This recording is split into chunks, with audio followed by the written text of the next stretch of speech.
গাছেরটাও খায়, তলারটাও কুড়ায়। শুকরের গোশত বা চর্বি মিশানো কোনো খাবার উনি খাবে না, কারণ এটা হারাম।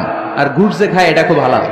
তাহলে আমাদের মুসলমানদের সবচেয়ে বড় সমস্যা হচ্ছে আমরা খাওয়ার ক্ষেত্রে হালাল খুঁজি, কিন্তু ইনকামের ক্ষেত্রে ওই জিনিসটা খুঁজি না। এরকম আছে না নাই?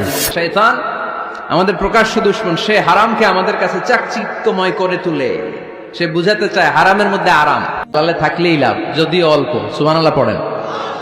এজন্য রাব্বুল আলামিন বলেন, ইয়া আইয়ুহান নাসু কুলু মিম্মা ফিল আরদি হালালান তাইয়্যিবা ওয়া লা তাত্তাবিউ খুতুওয়াতিশ শাইতান ইন্নাহু লাকুম আদুউম মুবিন। ওহে মানুষেরা, শোনো শোনো, এই জমিনের ভেতরে যেটাকে আমি হালাল করেছি, যেটাকে আমি পবিত্র করেছি, ওইটা খাও, ওইটা গ্রহণ করো।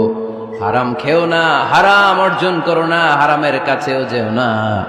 শয়তানের পদাঙ্ক অনুসরণ করো না। জেনে রেখো, শয়তান হলো তোমাদের প্রকাশ্য দুশমন। ঠিক কিনা? আদুউম মুবিন। শয়তান আমাদের প্রকাশ্য দুশমন। সে হারামকে আমাদের কাছে চাকচিক্যময় করে তুলে। সে বুঝাতে চায় হারামের মধ্যে আরাম। আসলে হারামে আরাম আছে, হালালের মধ্যে বরকত। এজন্য আমরা সবসময় হালাল অবলম্বন করবো। রাজি আছেন তো? কিন্তু আমরা যদি আমাদেরকে প্রশ্ন করি, আমাদের ব্যবসায়, আমাদের চাকরিতে, আমাদের লাইফ লিডিং সিস্টেমে আমরা কি শুধু হালাল খাই? কি খাই? হালালও খাই, সুযোগ পাইলে একটু যদি পাই অমনি ধরে ঘাপুস ঘুপুস। সুযোগ পাইলেই কি ঘাপুস ঘুপুস?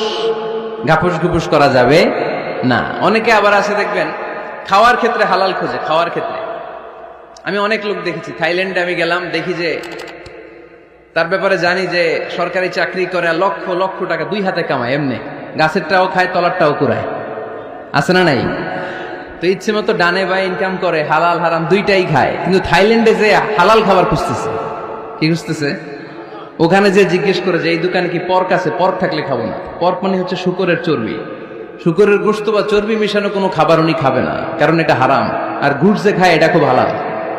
এরকম ডাকাইত আছে না নাই? তাহলে আমাদের মুসলমানদের সবচেয়ে বড় সমস্যা হচ্ছে আমরা খাওয়ার ক্ষেত্রে হালাল খুঁজি, কিন্তু ইনকামের ক্ষেত্রে ওই জিনিসটা খুঁজি না। এরকম আছে না নাই? না। Your food should be halal, your drinks should be halal, your income should be halal, your dress up, your fashion should be halal, and your entertainment should be হালাল।